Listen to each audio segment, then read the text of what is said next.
Dr. Felicity Rin Feli.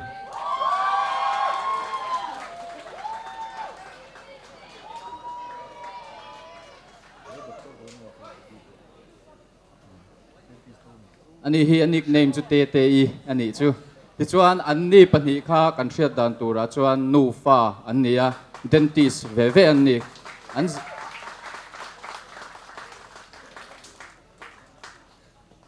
Dr. Valerie PMS Dongzeli.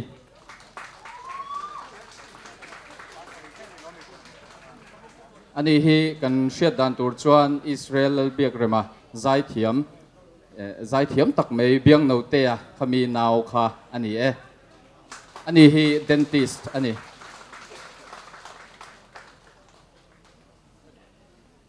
Dr. Francis Lalmangaya.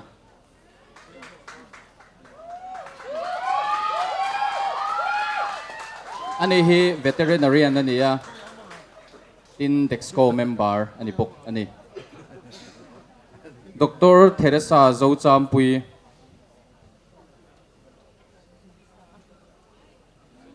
O ani hi lo la thleng man lo deuh hlek ani anga min lo hrethiam ulan akina asan pain du le kan la hlan le meidon ne o kan VG chunga lom thu kan sei ole zanina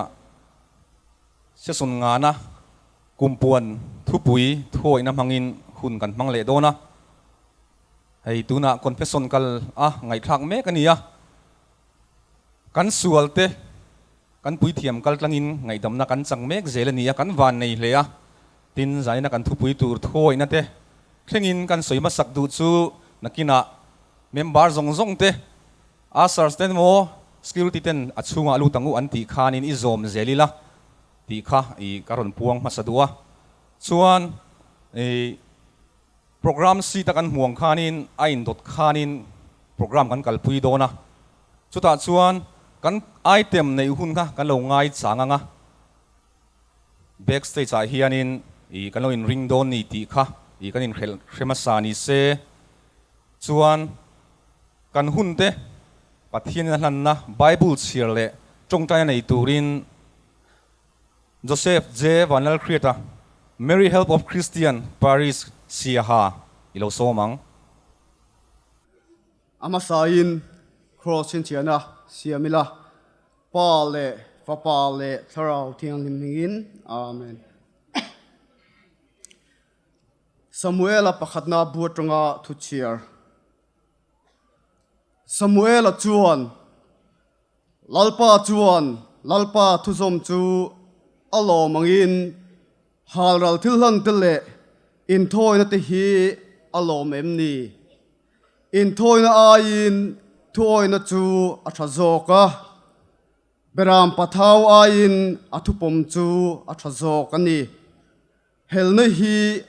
in thiamna sual ten nen ainanga lulul na hi milembiak le pathian lembiak luk ani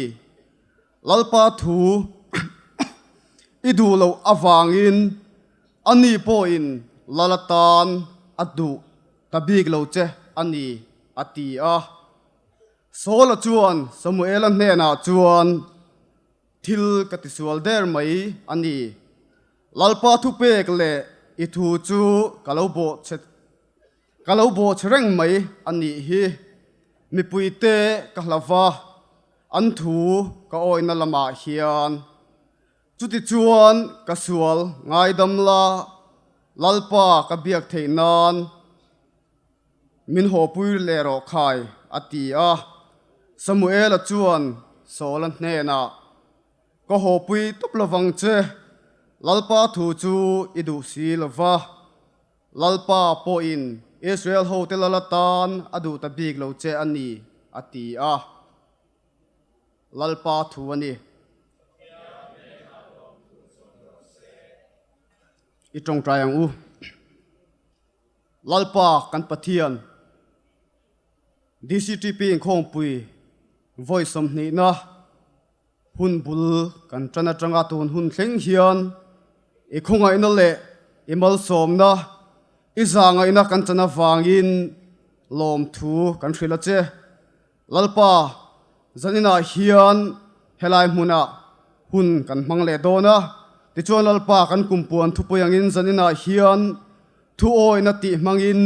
thupuite kan ngai thadon ania kan thupui min soisak tu tur kan VG zaom tak mai Reverend Father Joseph Apo nangin malsom la ain pu achana angte ama atranga kema ni helai huna local khom te na thu ipuan chua du te po chulal panangin minti hlotlin sakla ama chakna pela ti kan duwa atan kan ron dil sake zanin kan hun man zong tur ikut thiang lima kan ron hla ne e khoi na le i om puina kan ton to zong alom tu thil chungin he hun hi min kai hroi turin i khoi na kan lalpa Isua Krista mingin kan dila che ro puina chu pa le thrau thiang lim hne na omro se tu na le chatuanin amen pa le thrau thiang lim mingin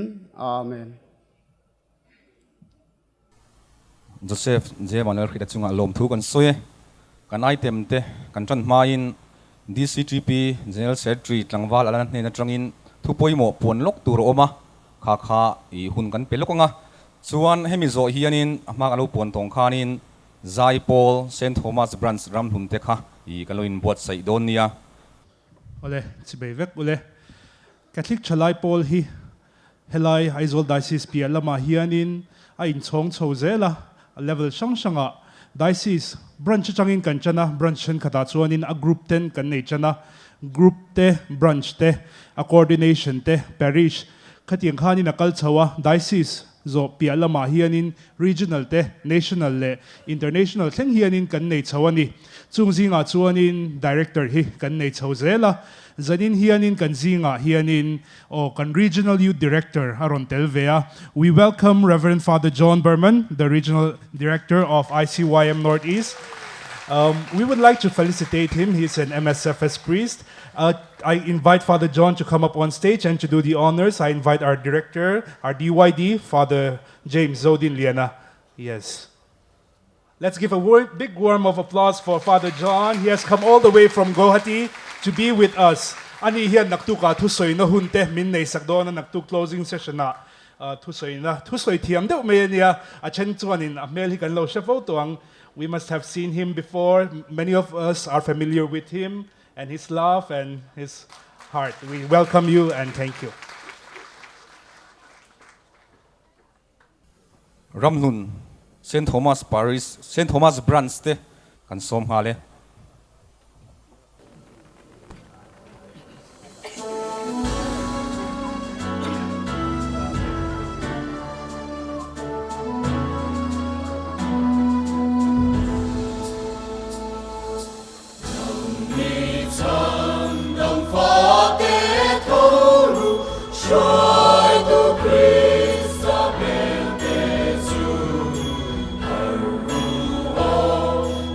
Oh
anh nói giải thì em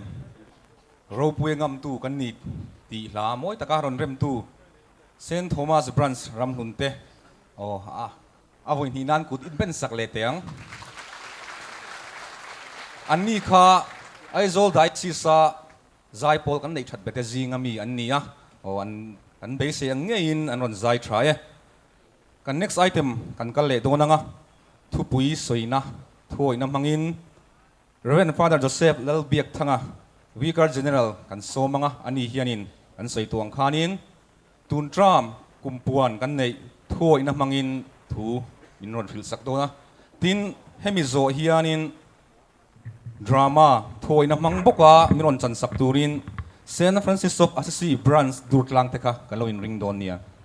Father kan some kutilaw bengang Father lomnan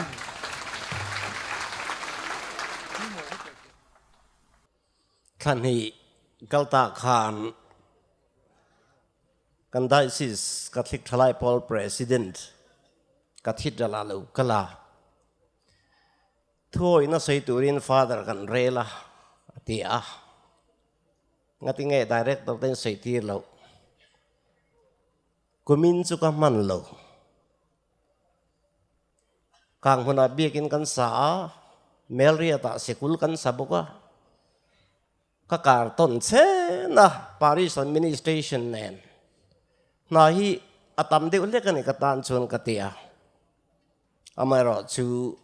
soi sham te tia thuoina awang karan soya karon ding chuak don ani hi kan dai si zai pol khongai takin lo lut nga ro sound thuoi de vinom ro thuoi kan zir ti do na asan po kami lo fix sak vek ula lali siwa Kristanu hi Christian Masaber thuoi em tu ani awang hian thuoi ra chu khovela isua kan nei pha tin tu na hian thu buat bung som pani chang khatatang phei chuan kan han chia chuan vana kian chin chian ro pui takalo langa mei chian nia in thuam a ken nuai thom ar si som pali som pani lukhum khum chunga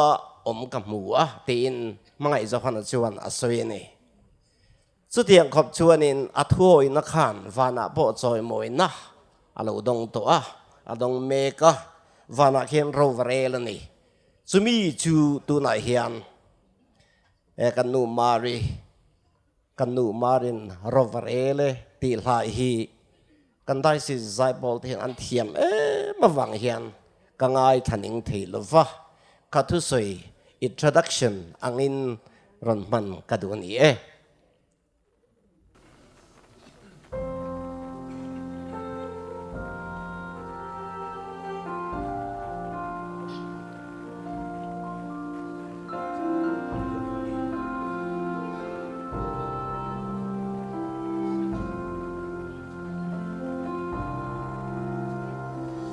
Chian ro pui tak vana alo lang ta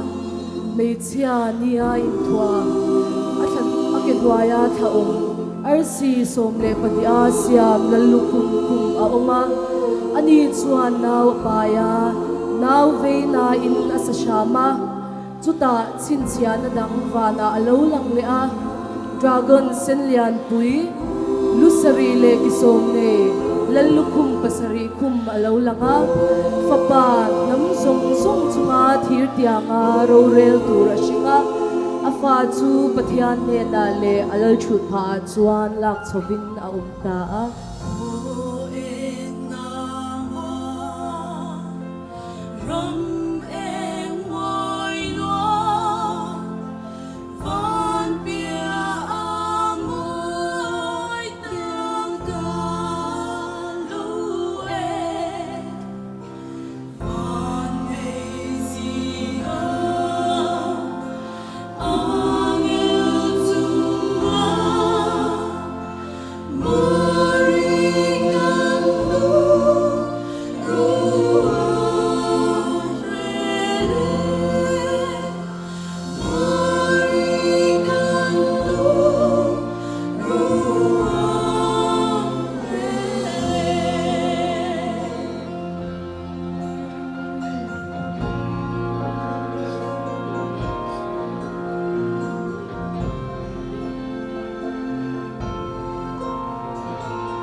Sang Khazakua Samnga Pathum Khan St. Peter's Parish Hi Parish Puitlinga Lankai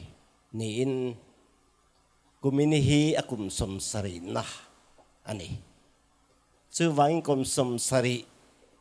Ting thei Parish Chu Parish Puitling Ni in Khongai takin Ching chip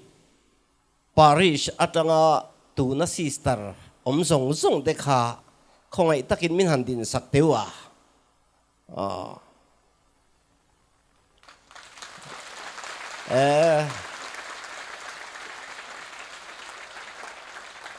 panga anding theya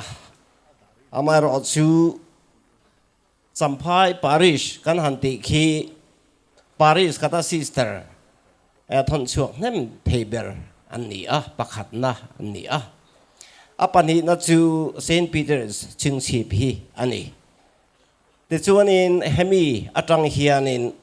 puithiam pani Father John Josiah male Father Dennis lalfelate an oma chu mi te chu kan riat angin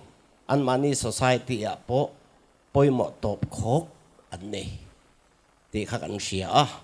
chu wang chon he tiang parish du om tak senior tak puiting tak pathian ina min pe ka wang le Christ the King chu 1947 anita kulikon ato tu chia kha hemi zo khini 1951 zo kan ni sin khan 53 ka tia dik lo 53 kha chu scholarship ania chu wang chuan kum som sari pani alo ni der tamaya alom nan chi bai buk nan kan sa vain ur tivin kudin beng le tiang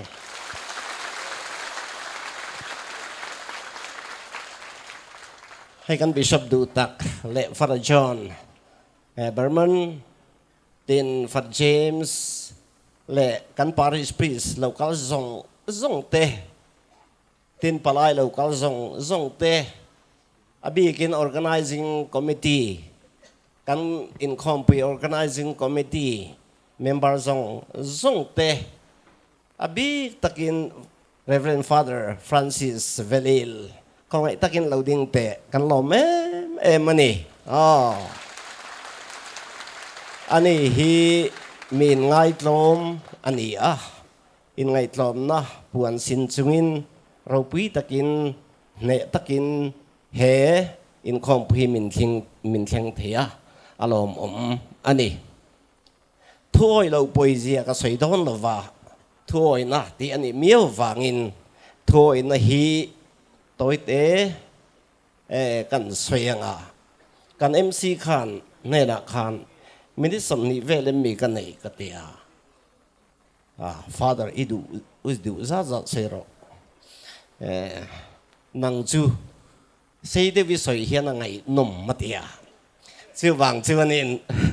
tu em mai ka chiu na sei de ka sei hian ngai nom don ani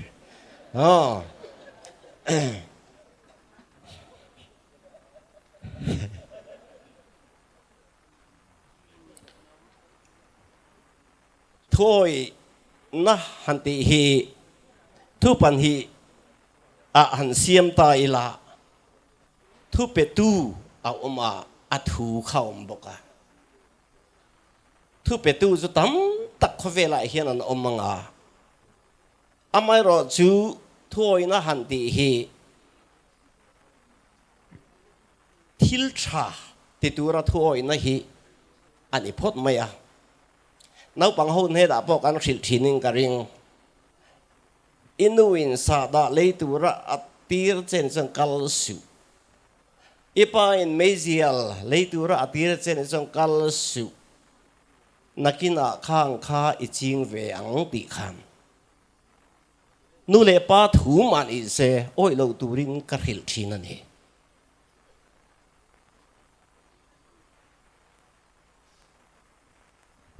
te chuan in zan ina thuai na chung chang karan sei tur hi chu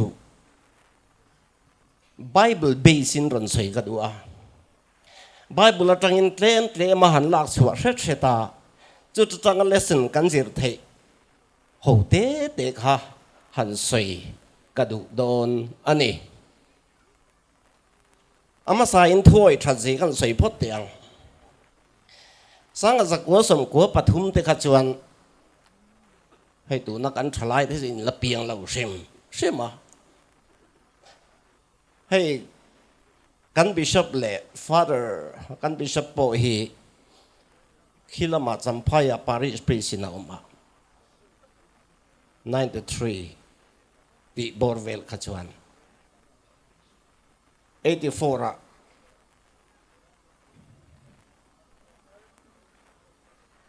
85 more 94 ay chua ka ok 94 lo chuang man zo kan ka soi su wala ni te chuanin ani kha Canada lama kaldai boxia Father Peter Malsom male Father Sang Lurale kei kami zurama kan omani Miring na taka khan kaboi veni asan chu mizo father kan claim sia heta non mizo father hian don't take it negatively okay I'm going to narrate about the reality that I faced at that time retreat al ungaya seminar al ungaya chu wang chen ka van nei ve na chu ka tin na sa don ani ma se chapo na min lo ngai tu ngai thak sang mi su ti chon Mizoram kha ti un lai khan tun anga parish tam hial ani hau lo champhaya oma khozol kha nu de wa khan oma lunglei khatiang khan in parish tam vak lo kha ni van ne siamin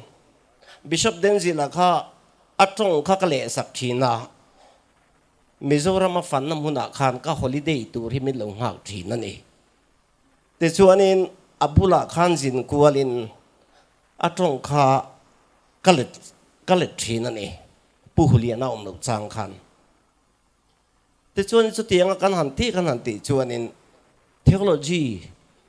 theology ka zir ma khan khati hun lai Mizoram khotin kha ka fang chuak vek to ni chu ka van ni na ka tia ta chuanin pui thiam kan han ni chhota ale he ta ka kalna ti kha ka mi thla thei vek a pui thiam kan hin ni ta ka chon retreat te kan han pe a seminar te kan han pe a eng mo kha kan han pe kwal ta a thak em ni kong le lama chon alo mom bok sia chutia ril rumang tak ang tak ka om lai chuan muthi khuwa po khian seminar kan han nei thina retreat te kan han nei thina achang chan pudeng lian anen khan kan han nei thina ka riak thina nei ni thum te ka ria ka ta chuanin thu pakhat ka soi thin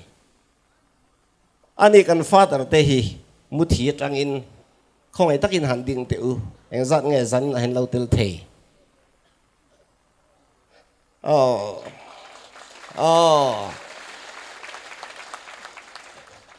kan dai si chunga po religious po ni se dai si san po ni se kan chuan vor te ane tu matluk lo ten ni an fel heng hi nang pang te ten la ne kan kal lai chuan piang lim ore ma chau te khan ni mo piang lim ore ma chau te khan ni te khan nin thalai khan thasi an fel si te khan ka zota pulian khum kan thalai te hian than hem sia om dul hi chu changkan lo na ni vak chu tir te khu seminary te po khuanin nau pang mi panau pang te chu tir thateu mi pani intir thak chon azui tun om zel ania antia pulian khu ma chon ni antia muthi ho te chu pulian khu ma thu khan ni mai khati lai chon ti khan in thon thla muthi khuwa atang hian tu na hian father panga ro father panga kan nei to ni he thu hi ke mai nan huwa ka sai chuk ngai lo ma se ka han kal le thin hian father Jerome apa le chu pulian khuma van doi thak takin min kal san to a father ma na thu min shil kha kan zo mai thu kha kan oya hetiang hian kan om ta graduate po kan nga to mai de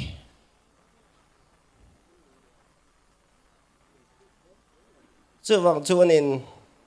ti tak me ka ve wang khan pathin malason vening ka ria pakhat ve chuan thuron ka pe a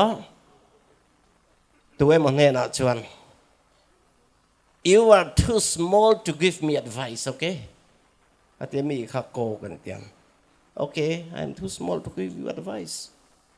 I'll never give you later on, katia. Ikhan. At siya chu na satak ni tiang khani. Ama khop mai. Het tiang kong hian pathian in min mang ve thina. Chu wang chuan in ka thuin oi lo chuan at siya chu na satak ni ti ka theng vian de ka lawa. Tu na karon sai tu ra hi in zom manera chuan. Hera ma thil tha zong hin eyang. Pathian mal som na chuin chan pual an yanga. In mabak chu lui tui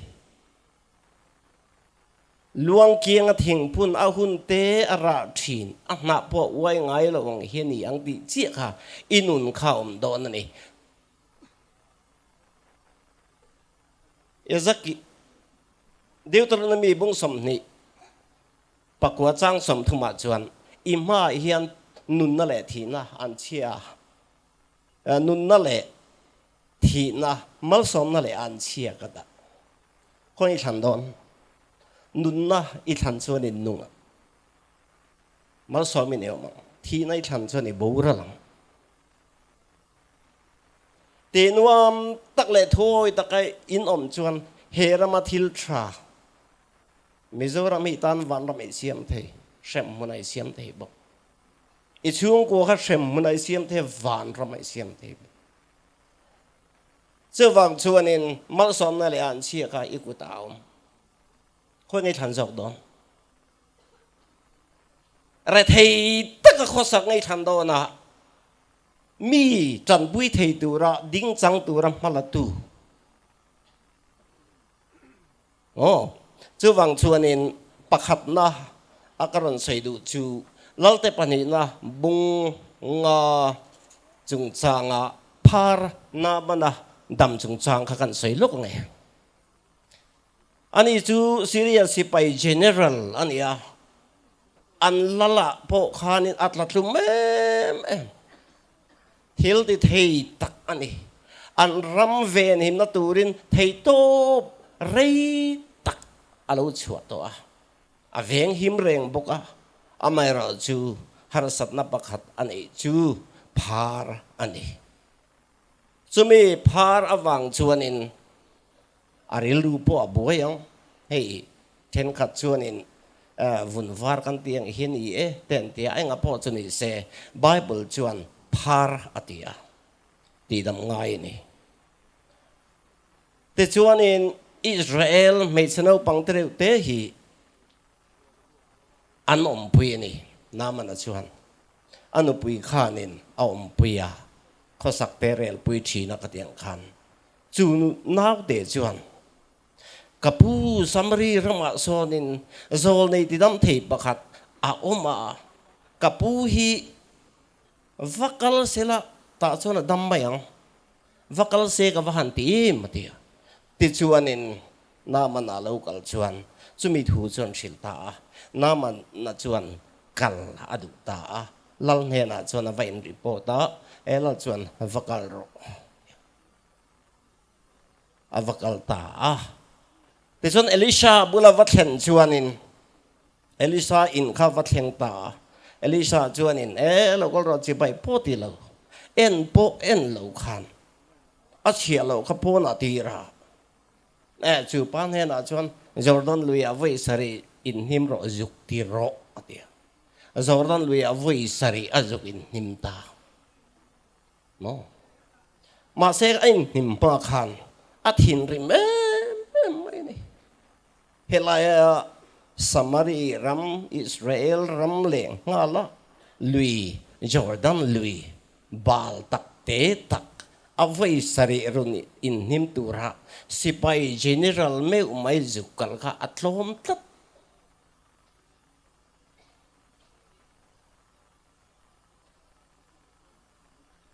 Surira ma chuan abana lui te phar lui te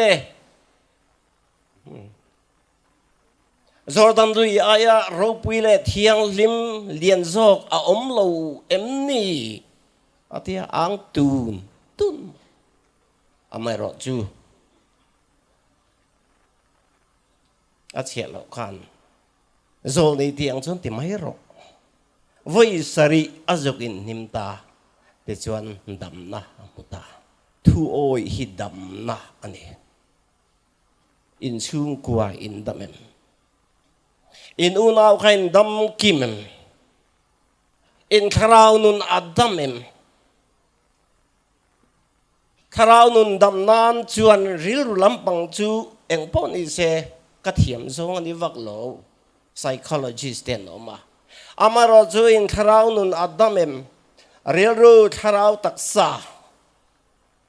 ril ru adam lo chan kharau pon na maya taksa pon na mai ril ru kharau taksa hian nang kha siam cha chu wa chan trinity ani ang deuh hian then tham the ni lo in dam tlang em zaina lo kal te hi ril ru kha dam dak takem confession a ikal du lo kha ingam tak takim zanin a hian ngai to te u Israel ngai dam nan khan vana han lo na alon thei tu ten na sual ngai dam na han la ro ti chi ani lo vana khian om lo tôi phiên riết ra là po om lo amai ro chu Saint Peter's biak in chunga iban phak leka eng anga sual lo ti po kha ngai dam na turin Isu Krista chuan alo hung dai to khata ikal du lo lui ani a khong piran mang ve mai ani chuan thu yoi lo hle ti na ni thôi da chuan in ang sual dan vat leng faya tu na chuan in anui ver ton chu dang lam na ni ta ni chu wang chuan kan ban phak leka hian pathian hian a thu kan oi lo fian hi lo hung khat mai chu tu kina po kan ngai tha to ni mina te po kan ngai tha to a ko sana hian ka sual ngai dam na isual ngai dam na a hu na hi kan hang thang kai don lo mi khoi lai mo ko om lai chuan revival speaker hello kala father voi thum ron mu se ka du ka tum to a hei tu ki voi na hian kam mu thei se ka lom khop mai yang ini to nang ni revival speaker me te chu ka te sual puan ka du te na eng ko ran upa te ba stop na vakal ro nang ni nim puang ve ngot thei lo ko de Catholic chau lo je kan ne la je puang thei lo ko de sual ngai dam thei na i nei di ka ring kan pastor den nei ve lo di ani le kan tia ti khan counseling ang leng dep hang kan nei a sual ngai dam nat po ni lem lo khan mal son na pa ngai khan ka thin ta anui ho ve vur tho mo anui ho ve vur tho mi hiam an lo ot mai cái này giống kan chan bi kan van nei le te ban phara pathian faktur kan ni lai hian mani thil nei ro na chang khamia lo te hi aum ve the nia chumi zinga chuan I om lo wang u I tel ve lo wang u ti hi zani na hian point khat na ni sela chu wang chuan na mana khan thu a o ya wangin tu thu mo an om pui me che teru ti thu kha a o ya avakala damna avan huang khan ke ni po pathian em thil ho te mang hian nang le ke himin ron dora nang le ke himin ron soma kan sual te ka tiang khan angai dam thin ani chu thu thung hui atang khan lo ni ta sela kan kal zoro nge luka bunga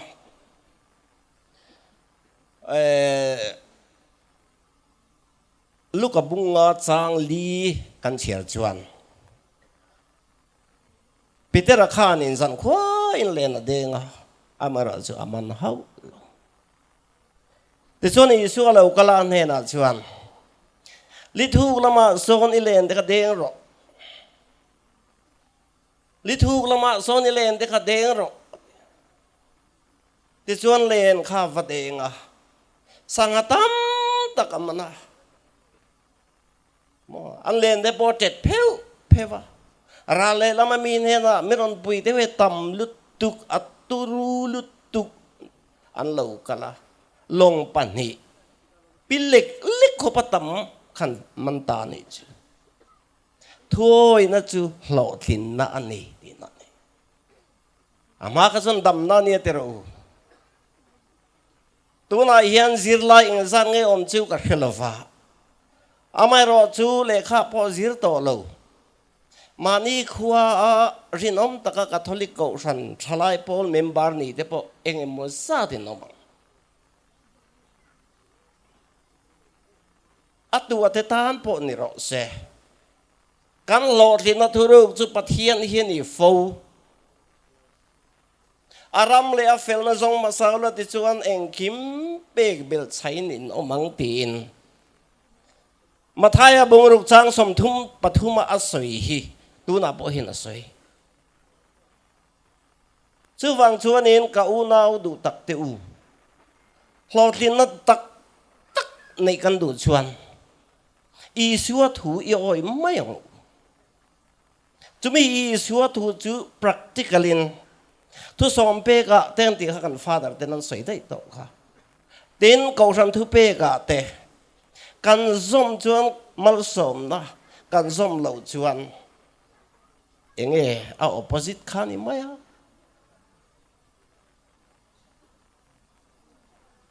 hei hi i theng hil lawang li thu lama hian kan len te hi i deng piang u hei kan khen chin ani te ro tu na hian tu te pin kan fak chu in punctual dan te zainan punctual dan dum te no tin an kim mai setting moi lu tuk te program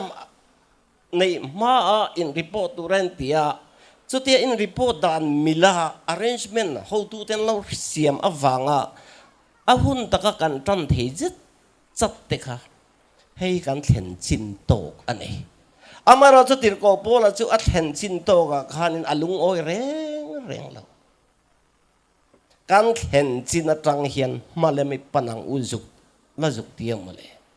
kan thlen chin atang hian malami panang u enge catholic thalai local khom te hian kan di oi di atanga tan hian member zong te hian eng mabak nge kan nei Father Gabriel Khan khatiang ka viziat hu kha so nu khan la soya table kan discuss trina Mizoram budget heti zo zaya hian Catholic ko ran hian eng za ne kan highway kan chut ngai im chu eng za nge kan chan vo ni ve sarkar na tok eng za nge om ve ani lo pon industry poni se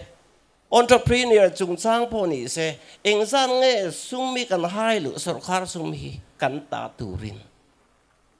dik tak chung si college kan han kala teru college zirti tu eng san nge kan nei som pani kan nei ting mi lo ni o ke ju ka chiar thin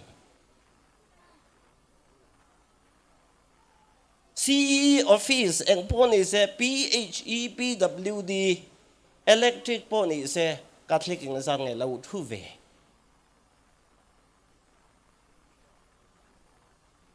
politician eng san kan nei tu na hian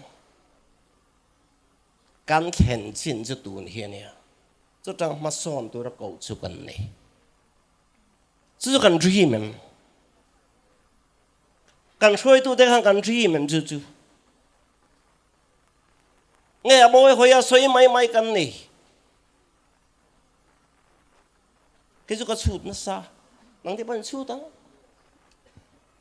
zai na hian chu kan in khom pui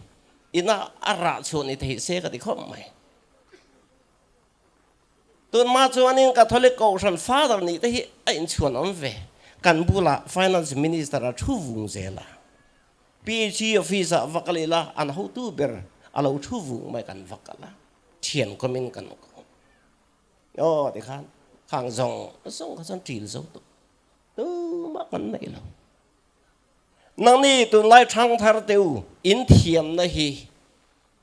kan van ma mo em ko san hian kan dai si sian i thei na hi thei top chua Crystal ego san ta na iron mana thôi nó nè na pathian rong bol chunga iron pen chu hi kan van ma mo in kan van du tak em ti tu lai siwal kan han soi thi na te ro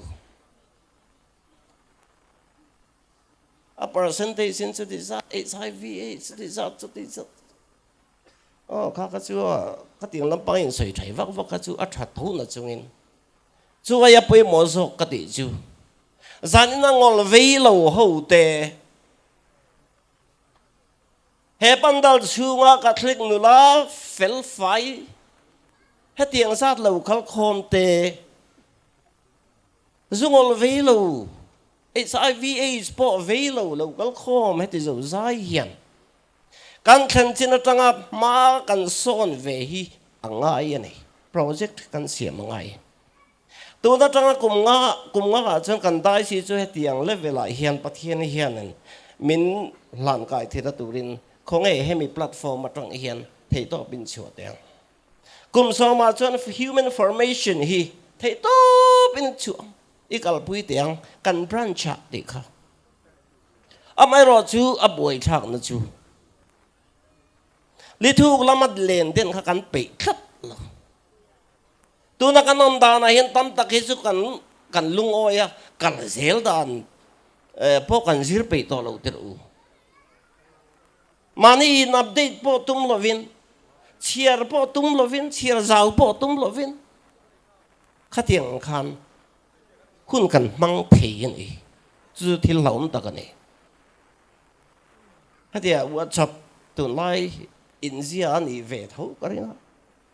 article say thì in share pe mi la wang WhatsApp message atanga lo ka le in pe sun chu hetia kut lom thet khami kha in delete le zung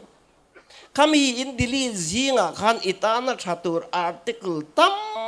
tak mi hian post thina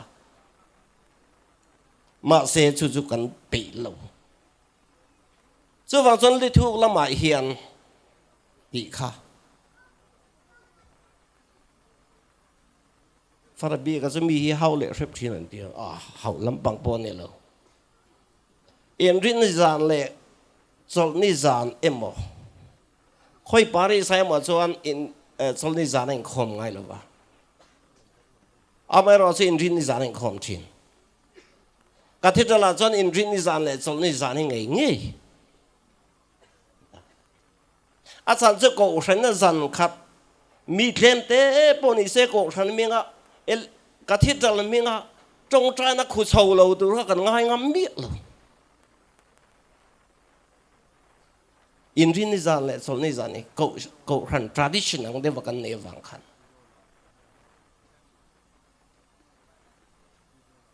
that is Catholic thalai pol thupuya khan Crystal ego ran ti chak kha kan thupuya telani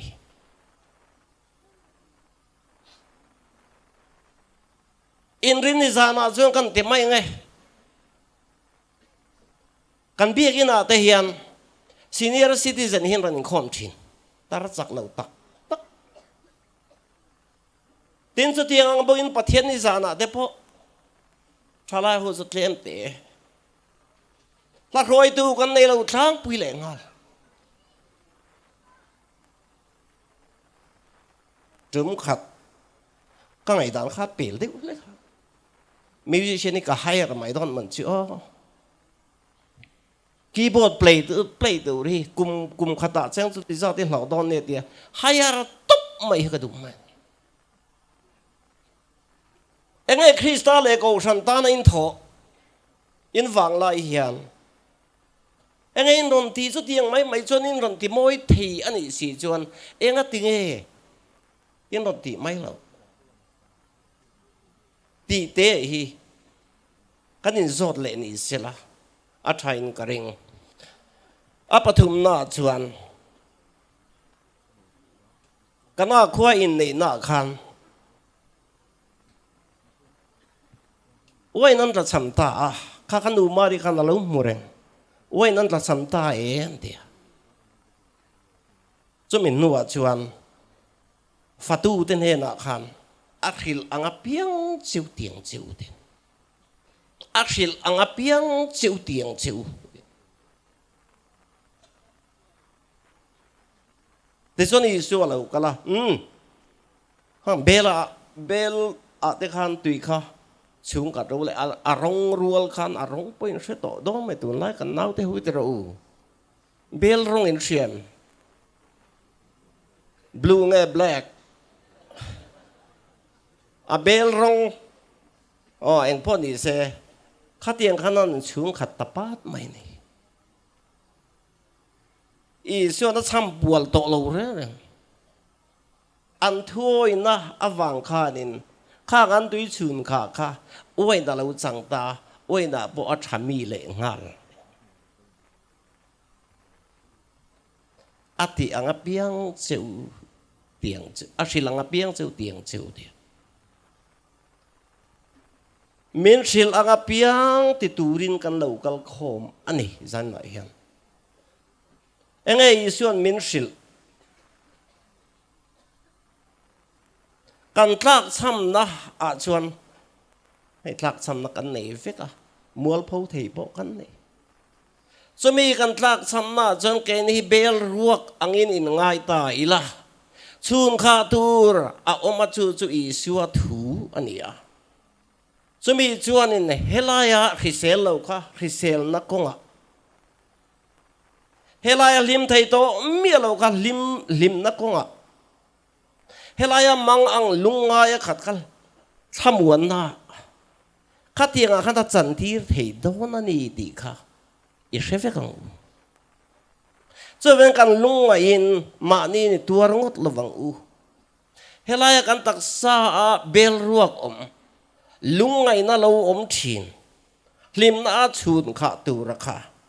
i so na ron chun kha tur tang kan lo in hongila ti son i su chuan thil mak mi ron ti sakang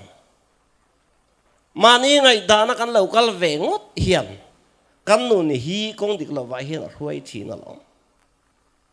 to line is my life ti ni chumi khovela chuan ram chang kang mi de chon om adik kum som pruk som pasari som pari mani in tau del vek nu le ba bulang khosalo mi zaura ma kanu khomo cheng som nga ti tu khan is my life an ti vi ru to atu ka nu ne na kanu khomo cheng za ti le sia ten chu tiang ang bokin kanu la te po lo an nei ve dek ka riat thiam lo chu tam tak hi chu enge ma interview turan ma chan nan zo interview turan ma chan hen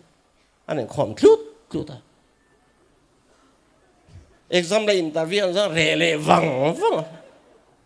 na anan muan thei hil thak mai ni an nu te an pa te ni sina father na soyang khan musit pha na ten mang leng hala tero pathian mal som nai achuk zong alo kal ani chuan inu le ipa te mang hian ten aron far thathin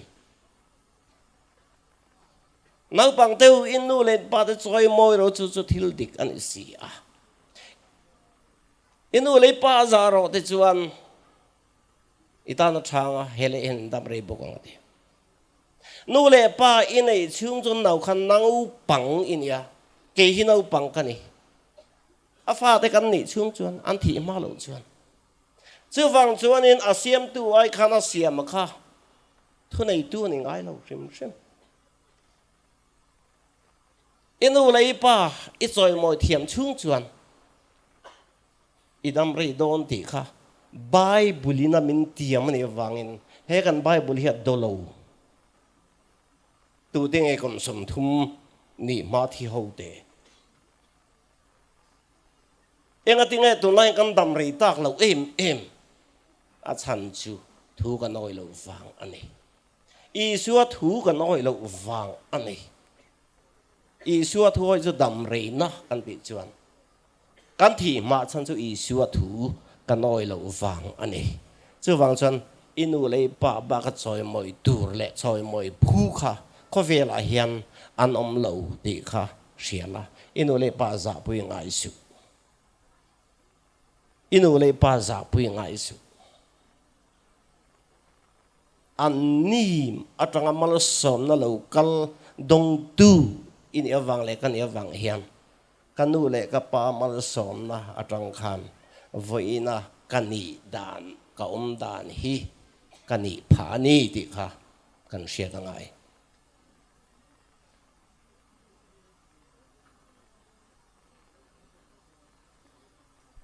te chuan ato ber na dan chuan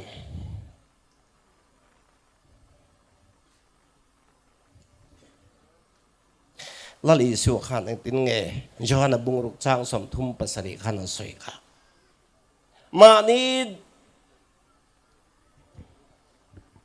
mani du zong ti tu a khovela local kanilwa kapa vanami du zong ti tu ra local kani hei kapa vanami du zong chu ani anin mi pek eng po hlo lovila nikin nia chon kai tho ila ti kha su sa pa du zong ani mani du zong ti tu ring khovela hiam isu krista khan ka local lowati apa du zong chu nang le ke na mal som na kan don nan te nang le ke in cham dam kan om thei nan te nang le ke he khovela kan dam chunga in rem taka kan khosaka mal som na ne na rei tak kan lo dam thei nan te hian isu alo kalani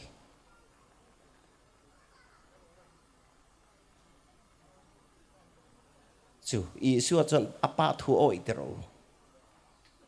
chu wang chon ke ni po hian kanu enge tin nge kan tiang hei hi he thi la hian ka pa eng tiam malak tu nge munile ti ro u te chona to ber na tan chuan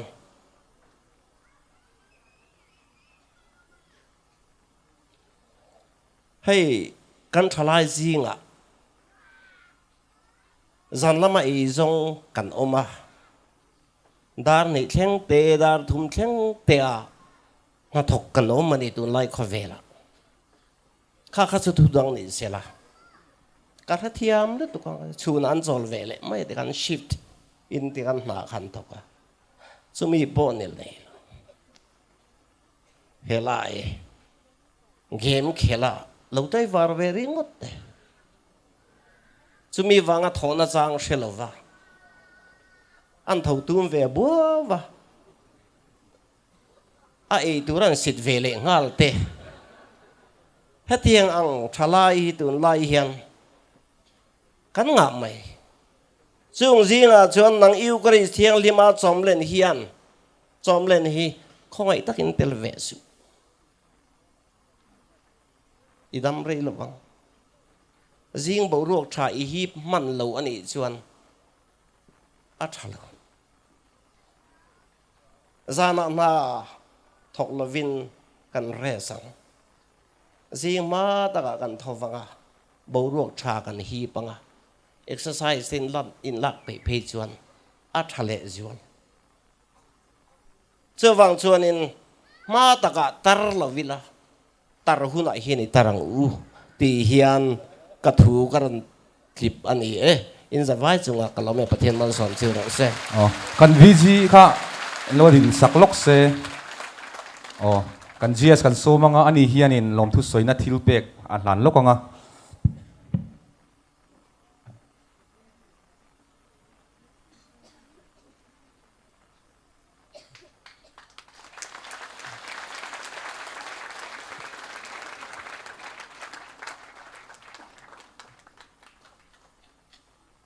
le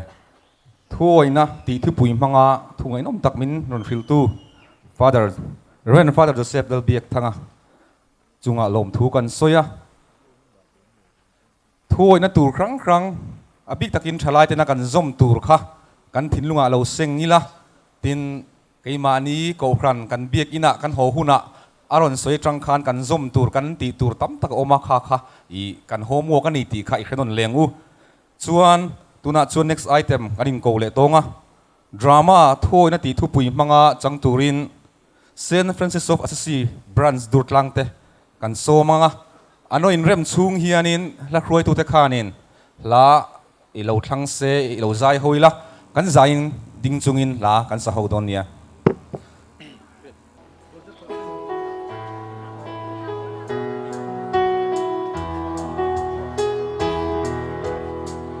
Himzinga chunin mang ang rikurin Hinirek Hinirek ibisingam tolomo Sunglam hirek lang Tang tulang su Tandang tulang tu Patian nel doang su alaw engay done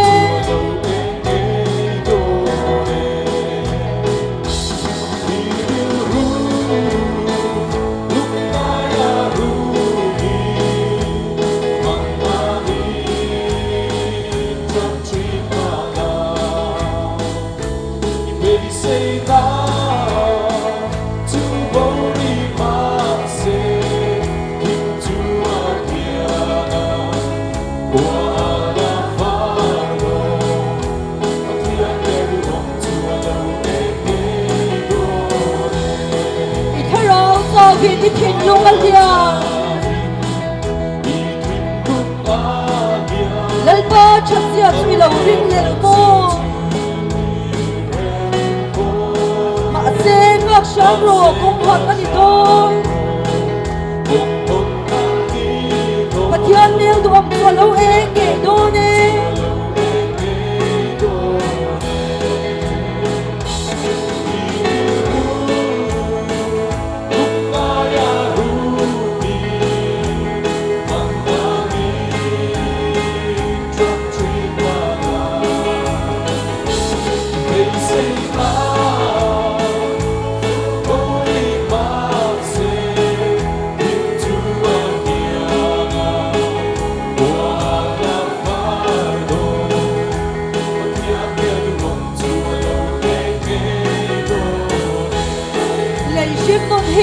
Inaral me Lalma thuero ding rendo Risang e tualong nai ta Patian nel doang tualaw e done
ka fanu teu hei no puiting ve ta mai chu nia ke ni ka lo pa ve ta bok ne en kim me hin ko tai hat ve to don ni e buite te u inno pangtet atangin pathian thu le thu thatin reng kan shil chin chewa khatiang thil tha kan shil chin cheu kha chu thu oi takin in zom chin don nia nia inu sayang hian thu tha kan soi thin khain wang reng don nia nu le pa thoi hi ma so na don na ren dam re na ni kan ti thin pho pathian thoi chu chatuan nun na kan nei na anisia heng kan sui tak te hin shrem thin don nia in tluk chang alo ni po in bo ma in thole thoi thin don nia nu mari in ngai tlo mang khan lalpa I boy nu kani I thuang zelin ka chunga thleng ro se ti in chunga pathian rem ruat te hi in zom chin don nia ole in thu soi te hi kan vong reng don nia ole in soyang hian puitling kan lo ni ve ta thu cha chu kan chen nem ta viau mai in counseling reng po hi du tok ve hun to ni ava mak zung zung e o in ta na thu tha kan soi lai chuan tha tak hian ngai thave thin ro kapa kan ngai thave lom thil cha te chu kan shit chawa azom hi har sa de mai zok chin ani chu ta che chuan ni kan soi thuai na poimon na chu in la ngai tha tok lo ni pa I boy nu kan ni I thuang zelin le Caroline han chim omzia hi chu kanu chu fiam thu hin she lo chi ne atak taka te chuan ka fel em hi ni e fel vel tu ke ma se pathian thu te fiam tu nan man lo tu wa te reng mai ka pa eng po ni se kal to ro kan thu soi hi in vong rang don ne ti te nui ke ni po ti tu kan nei kha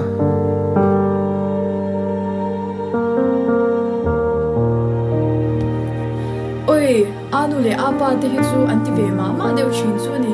chang hi chuan kan ning chin nya lo la hi an har ve ro pui si ti ro kan ta na chatur anya andu nin om chang chu amma sela kan chat na tur vek alom nang la hi in ti thoi fal thei tu mai oi itimak mai ka thu oi big wang ni lovin ke ma ani tan bok ani wang lom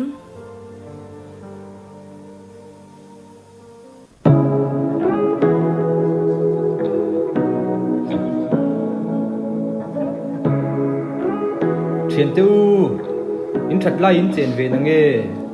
in pathian thu pon thật lai de chen a phal kha kan he na hin local ve tiêu chen ve boke rui lo ti kher hi thil nuam ani hleinem swal kong zo kher lo hian nuam takin that lai hun a chen thei reng alom enga in sin to re re em ni ka tel lo hi chuan khovel nom na le him na hi chen chuak zo lawang ti chin ma haw changin I chat lo na hi chu kan che chiang ani Caroline you now nu han thin big zia hi chu o nang I han changkang big te reng nen kama hian kunin chi be bin buk la khovel lom sakna ka peng che ruthi ti chin te chu poi thei nem foi khat chau te chu engian tem ve chinila kan kal san le dei me don lom kanu le pa min shil chin ang khan ti chin hi ngol veina ani asin chu tiang mi kan ni ve lo ke chu ka do huna ka sim theang foi khat chu ka ti chin ve don alom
in du amin in ba han chilo em ve ma se he khovel no ma tak tak in tem ve lo tu ero chu kap ui pui chu ni chu tiang te chu pathian phal lo le nu pa a in siam hnuah chawalom chu tiang thu pek khoya ma om lo ve anom em awangin daran siam chop mai lo anom le anom lo wang lam ni lovin pathian du lo zong ani wang zokin keini chuan kan kalsan mayang che ni lo voi khat che che min bu kula no min ti em tu peng chu in du lo ani tak le min kal san don ne in chiu lo wang kan thei lo wang keini chuan kan kalsan zok mayang che Caroline nang chu in ngai to chin tu te khovel tin nom tu kan isin wow ruthi in ngai to chiang te mi tam takin che bayan bu ka eng tin ya nom vak po kan che thei nem ti te mo kaning them sam ke chuan ke thei ve lo kan nu le pa le pathian du lo zong ani sia oi du lo ti reng me midang te pun an tia eng tin ma nom lo ba ka tu ma nan che don thei nem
guys tun lai ko vela thil ti the ber in sha em le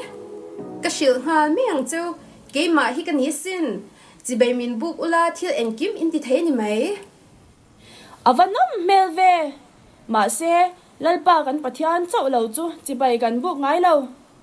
tun lai ate chuan rong bol tu tam jok te po hian chi bai min buk to an pathian chi bai an buk le mei buka pathian pan hi rong bol te hi thiam ve ula in hlok ani mai hei chu ruthi ti ve nge nge to ro swal em po ni lawa rong bol tu tam tak pon an ti china lom pathian aya kan da poimo masaka kan pathian chuan swal chuan ni chiang ani chu ba ka thiang hlim taka kan lak lu ani lo phei chuan swal bok ani bible po chiang takin na inziak sum ngai na thi swal tin reng bul ani oi ti te kan chani soyang khian pathian pani ne hi aswal na po ka shelo kan kalsan chuang hlei ne swal na nang in du du in ti thei jok do na lom in du le tholo ma te in khak theya ani lo le midang chan puinan po in mang theya chutiang lo puin in du du le nan in mang mei do na lom wow sum tam tak ain ming chathi khanjok tur ania tin in thoi na ain thu oi na hi apoi mo jok oi ruthi han wow lo zia hi chu Caroline lo kal dei yo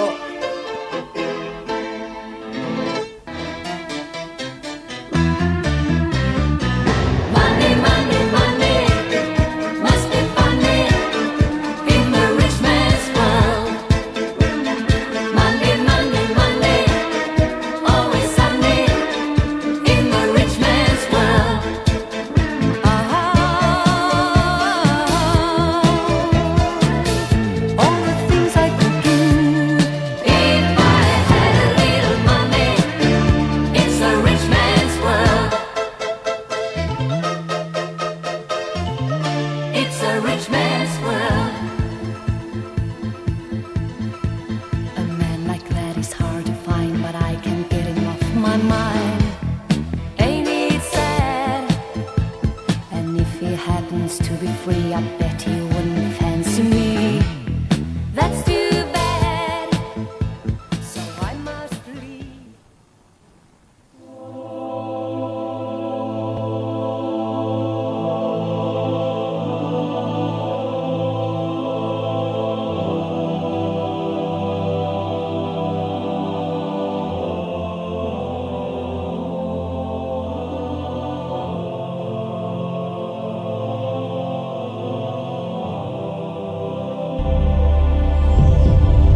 si baka bilak tur ka nga lutuk milaw pan reng su kal ro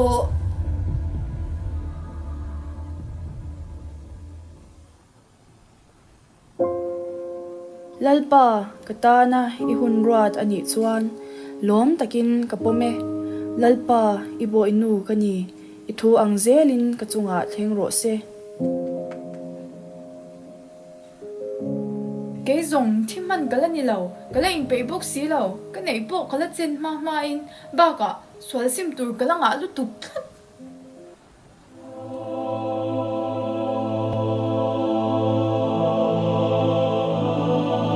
oi ka tu thei lo min poi ro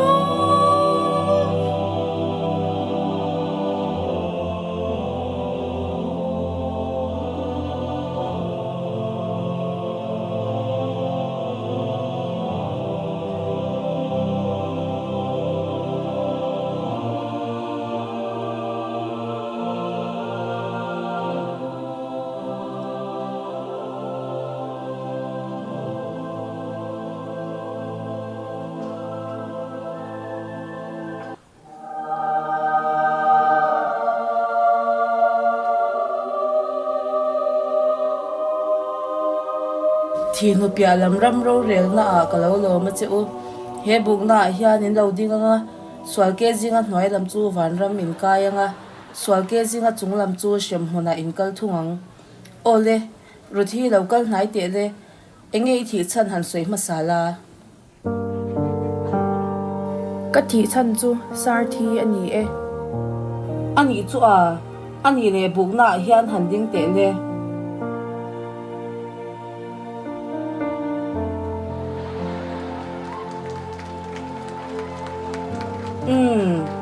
swal ke zi khat i nei ve e pathian kho ngai na awangin van rama hmuni chang thei e lalpa ka valom em kapi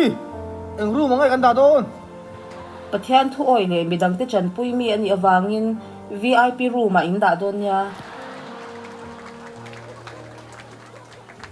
adot le kiruli ni local nai vela engei thi chan han soi ve te le ka thi chan chu odi AIDS le sum du hlum in company e why ani le bukna hian handing ve ro le swal ke jinga hnoi lam van ram le swal ke jinga chunglam shim hun ani kha o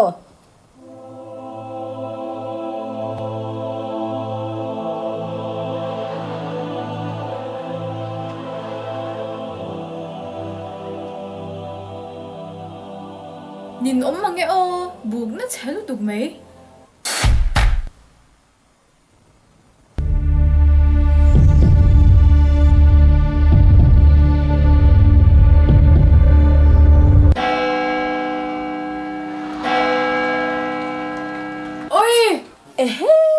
swal full mark oi ka du thei lo lal pa min pui ro ka fel to ang ka du lo ka nu ka pa min pui ro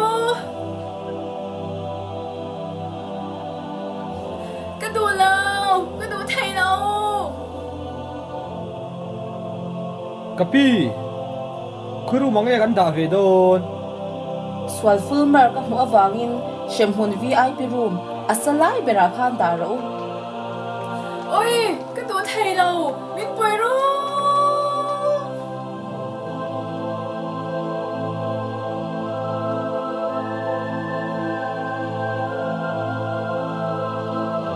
nang ni ho zong zong kha lon in buk ve ta ula swal ke ji engzat nge in nei ve ang le krista le a ko shan thu pek le du dan te kan zom em le galpa i boy nu ka ni i thu ang zelin ka chunga thleng ro se kan nu marin ati ang khan thu oi na nun pui i tu mang u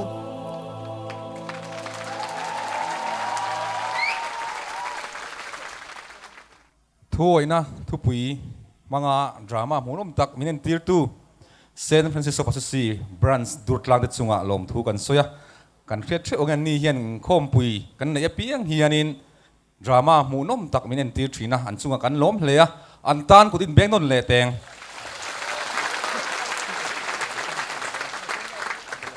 confession kha hon anani zela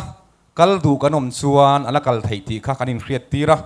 chuan next item kan kalanga choi moina hun kan hmanga ta hianin brother tale sister te choi moina hun kan hmang do ani he hun min kai khroi tur hianin tlangwal zero nal thanzama finance secretary DCTP kan soma ani khanin aduangin min kai khroi se tin hemi zuwa hianin tun se son bi kan item nung ber tur malzai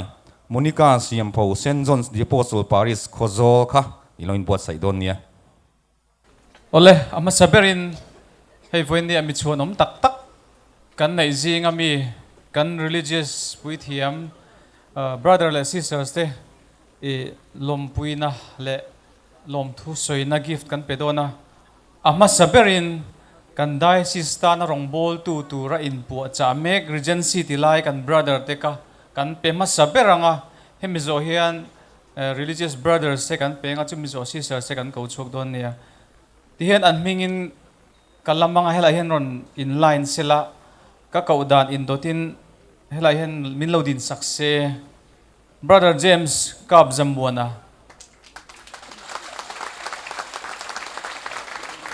brother Andrew Ramdin Thara brother Denzil Lalshiet Puya brother Francis Xavier Lalruat Fela brother Francis Lalmuan Sanga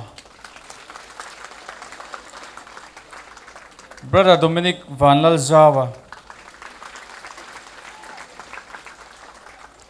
brother Edwin Bulsang Liana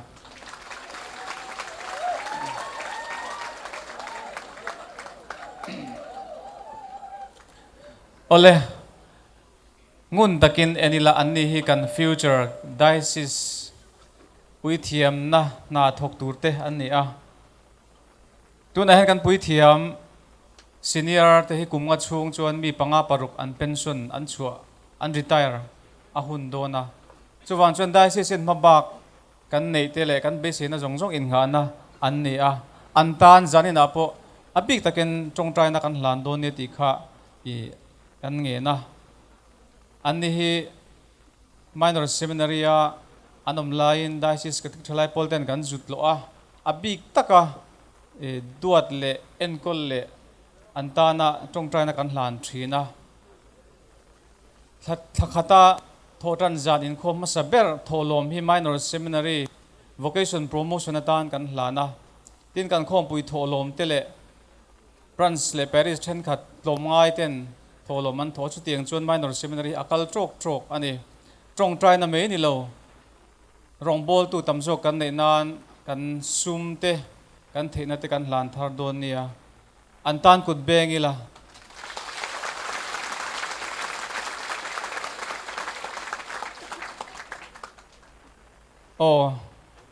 an mani gift min pek saktur hian an mani en kol tu a first batch ni a an tharau nun voini thlanga la en kol saktu Father Caleb Laldong Sanga Paris Priest Saint Mary's Paris kan some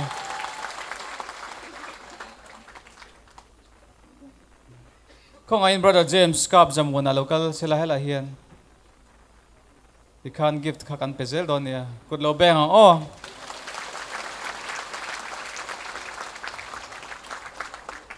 brother Andrew Ramdin Thara ani Father Caleb first batch te ania brother Denzil Lalshiet Puya brother Francis Xavier Lalruat Fela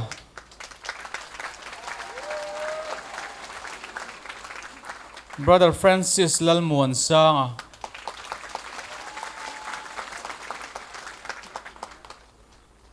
brother Dominic Van Lalzawa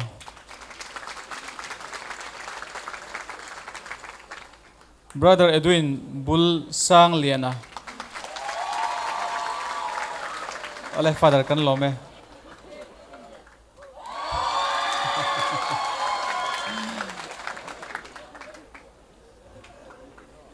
ole tuna chuan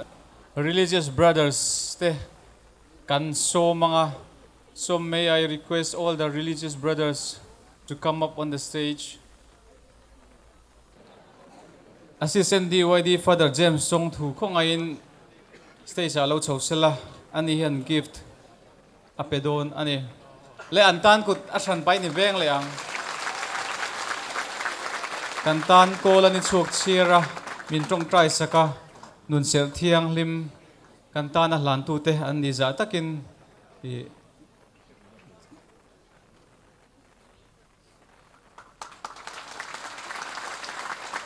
thank you.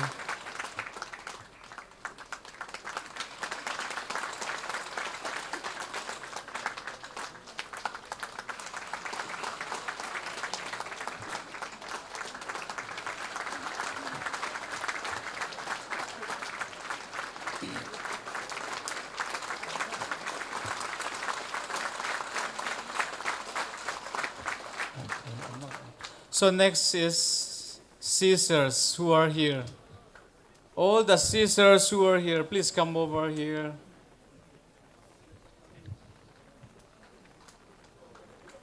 Oh, sisters, he chala in kompuya hian. All congregations are invited. Letter kanton veka. Sisters, they anon turn up to MM3 na abit again liturgy. Mo purna hi sisters, they kan petop trina. Kan in kompui host Paris branch ani emo. Sisters say hian an mom purna an ngai top thina ni kut beng ang oh za takin ilo thil le te ang he program he kompui he convention ti lo ting tu tele ti za tu tele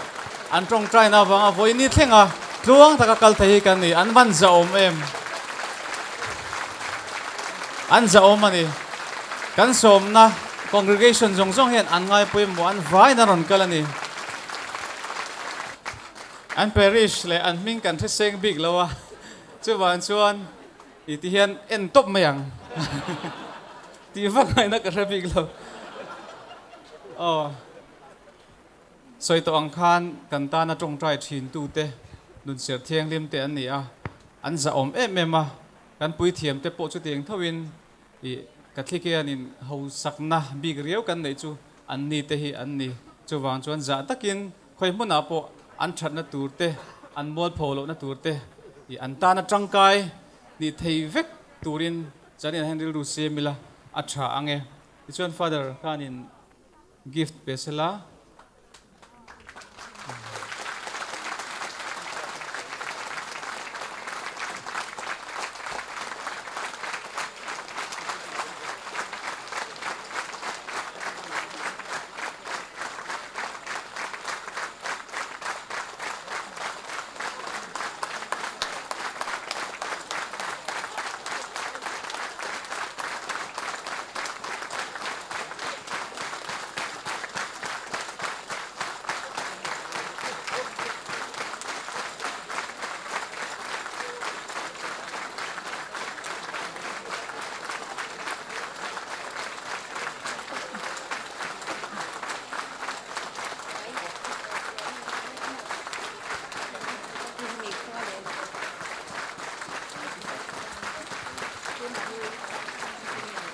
Okay, unlock chuin hey sister Flory hi senior most sister ania anjing a hian chuan chuan buinia min ron tel pui na chungchang a hian thalai convention avoi enza nange ka thelawa enga motal soi du nei karinga toite sentence ni khatlek au isna longai thalokang he thalai in khom pui somni na a min ron soma wang hian kan lom ma in tan kan trong trai sak reng ang hian Keni missionaries tan hian min trong trai sak reng turin kan soma chu kan lome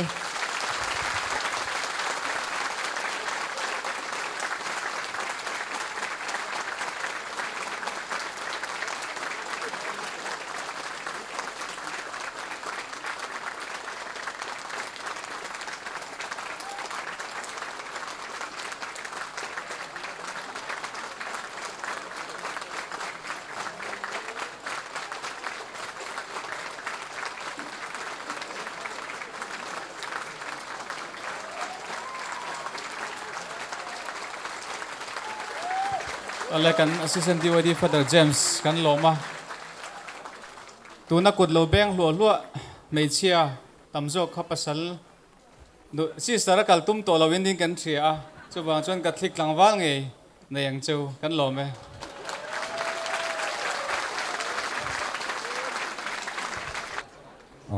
tlangwal Jerome Thanzama le kan brother le kan sister song song chunga lom thu kan soye soitong khanin tun se sonbi ka chuanin kan item to patuni dona malzai nei turin Monica Siampho St John's the Apostle Paris Khozol ilosomang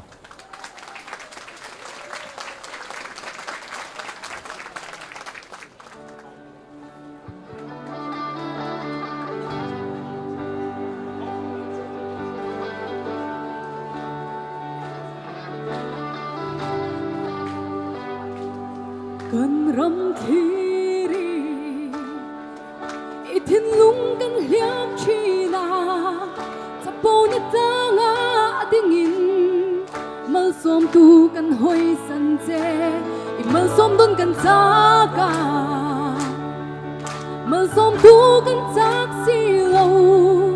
iming kan lam chin ma se mo itu kan som si lo siam thar din thar ngain kan sao dâu ta thiên lung bol lo bum mang siêu phai ngai in the thong ka thiri ima kan lo kan le tharau thiang him min ti har le ro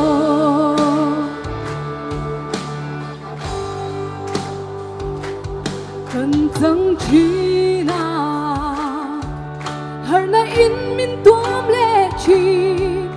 ma se ram ri kan lo hianin me ang in na mit le chi chen yan ngai tin na thui lo ma ngai tin a zao mo lo po ram le ram ri a kan lo har na kan san ti hian siam thar din thar ngain kan sao dâu ta thiên lung bol lo bum hang siêu phai ngai in the thong ka thiri ima kan lo kan le tharau thiang him min ti har le ro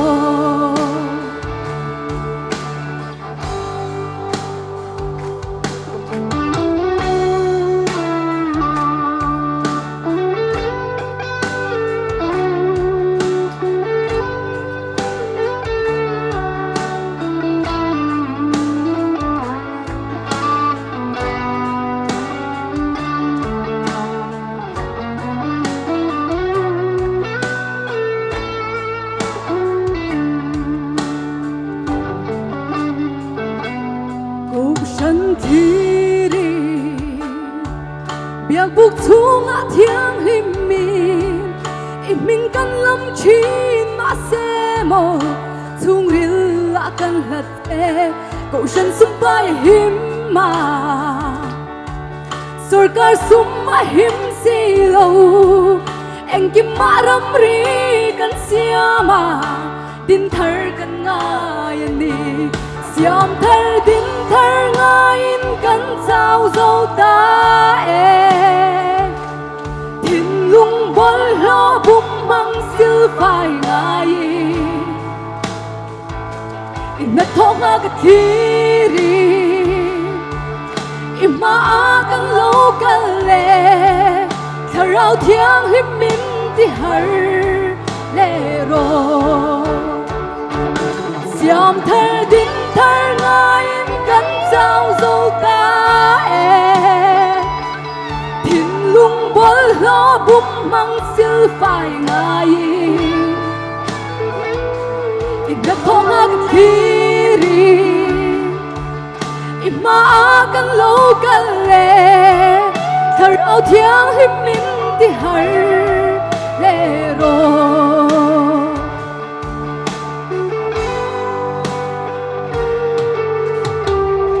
Bal pa ro pui bero sen kalome